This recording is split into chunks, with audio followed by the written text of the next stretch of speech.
રોજ સમય 4:30 જેવો થવા આવ્યો છે અને અમારા બાલવાટિકા પહેલાં બીજાના વર્ગ શિક્ષિકાબેન લુસિયાબેન મેદાનની અંદર એક સરસ પ્રવૃત્તિ કરતા જોવા મળ્યા. ત્યારે પૂછ્યું કે ચંપલની દિશા તરફ જે છે ચંપલની દિશા બતાવેલી એમ બાળકોએ કૂદકામ ભરવાના છે અને સરસ મજાની એક એક્ટિવિટી બાળકને કરાવી રહ્યા છે. ત્યારે શાળાની આ એક પ્રવૃત્તિ કેમેરામાં કેદ કરી છે. જે દેખીએ કેવી રીતે રમત રમાય છે. આવો સાથે મળી જોઈએ. ચંપલની દિશા તરફ કૂદકા મારવા બાળકો સાથે બેન એક સરસ એક્ટિવિટી કરાવી રહ્યા છે.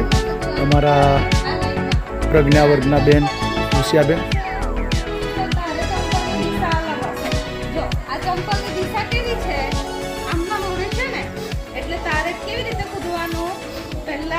આવી રીતે કૂદવાનું, પછી ચંપલ કઈ દિશામાં છે? સીધા આમના મોડે, એટલે આપણે આમ કરવાનું. પછી કેવા છે? આમ સીધા, એટલે આવી રીતે કૂદવાનું. ખૂબ સરસ બેન એક બાળક બનીને બાળકોને સરસ મજાનું આનંદદાયી શિક્ષણ આપી શકાય એવી એક નવી પ્રવૃત્તિ કરાવી રહ્યા છે. જય હિન્દ, જય ભારત.